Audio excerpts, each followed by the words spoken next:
আসসালামু আলাইকুম। Welcome back to Mousumi's kitchen house.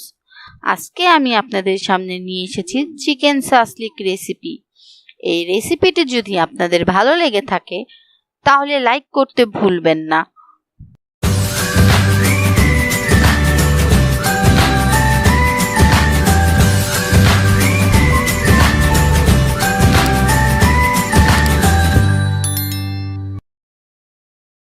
এখানে আমি চিকেনের বুকের মাংস নিয়েছি।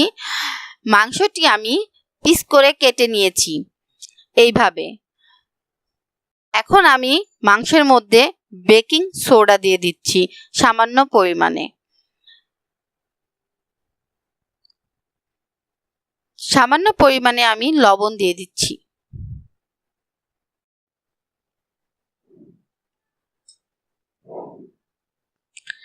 এখানে আমি 2 টেবিল চামচ পরিমাণে সস দিয়ে দিলাম। এখানে 1 টেবিল চামচ গোলমরিচের গুঁড়া,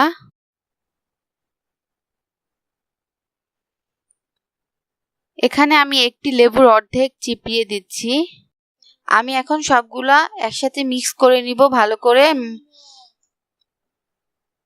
এখানে আমি সয়া সসটা দিতে ভুলে গেছি। এখন আমি এটা সয়া সসটা দিয়ে আবার কিছুক্ষণ মেখে আমি এটা আবার 10 মিনিটের জন্য রেস্টে রেখে দিব। আমি একটি পাত্রের মধ্যে গ্রিন ক্যাপসিকাম, ইয়েলো ক্যাপসিকাম এবং রেড ক্যাপসিকাম কিউব করে কেটে আমি এখানে দিয়ে দিব। সবগুলা দেয়া হয়ে গেলে আমি এখানে কালো গোলমরিচের গুঁড়ো দিব 1 টেবিল চামচ, সামান্য পরিমাণ লবণ দিব, সয়া সস, বাকি অর্ধেকটা লেবু এখানে আমি চিপড়িয়ে দিয়ে দিচ্ছি। এগুলা সব দেওয়া হয়ে গেলে আমি এটা ভালো করে মিক্স করে নেব। এইভাবে মিক্স করে নিতে হবে। মিক্স করে নেওয়ার পরে আমি এটাকেও 10 মিনিটের জন্য রেস্টে রেখে দিব। এর ফাঁকে আমি একটি সস বানিয়ে নিচ্ছি।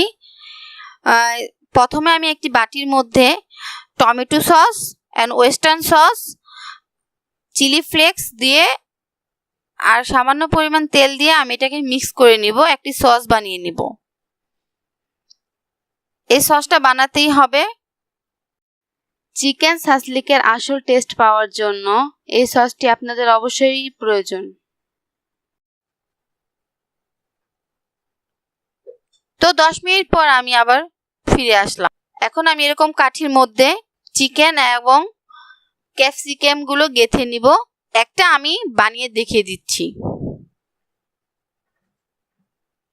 এইভাবে আমি প্রথমে ইয়েলো ক্যাপসিকাম গেঁথে নিব, তারপরে চিকেনটা গেঁথে নিব। চিকেনের উপরে আবার আমি একটু পেস্ট দিয়ে দিব। এখন আমি রেড ক্যাপসিকাম গেঁথে নিচ্ছি, আবার আমি চিকেনটা গেঁথে নেব। এইভাবে করে আমি আমার ইচ্ছা মতন আমি এটা গেঁথে নিচ্ছি। আপনারা আপনাদের পছন্দ অনুযায়ী গেঁথে নিতে পারেন। তো একইভাবে আমি সবগুলো চিকেন সাসলিক গেঁথে নিয়েছি। আপনারা দেখতে পাচ্ছেন চিকেন সাসলিক গুলো দেখতে এরকম কালারফুল রংধনুর মতো হয়েছে।